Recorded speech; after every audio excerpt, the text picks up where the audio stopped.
Let's wrap up the world news. Israel, they've appropriated the West Bank.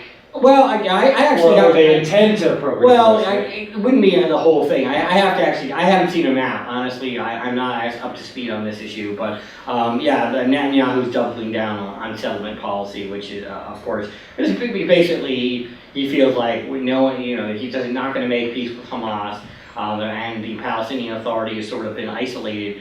And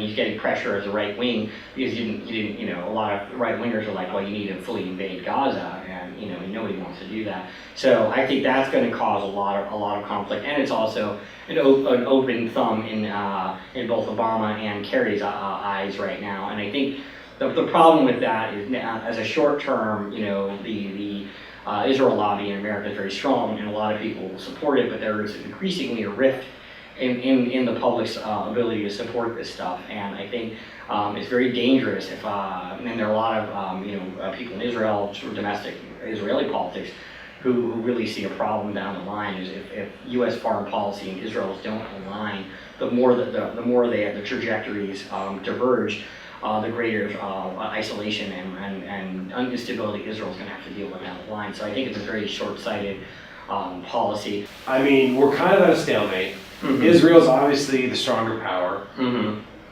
A lot of people are saying, well, Hamas has committed atrocities.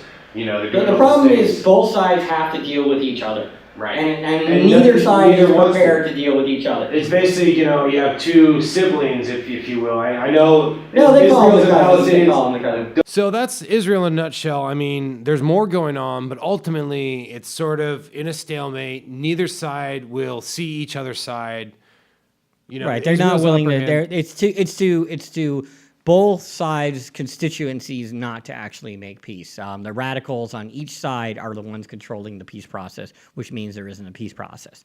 And the people trying to make a peace process don't have the political will or the political muscle Enough to political moxie, to make it happen. That's why it goes back to the assassination of Rabin.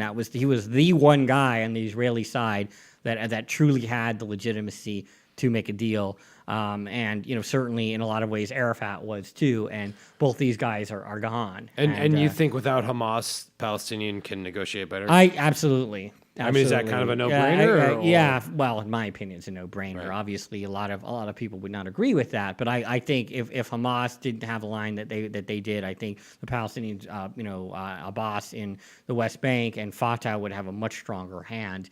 And that's one of the reasons why they have a unity government now, is to actually have a single position versus the Israelis. But of course, now the position is moved further to the right.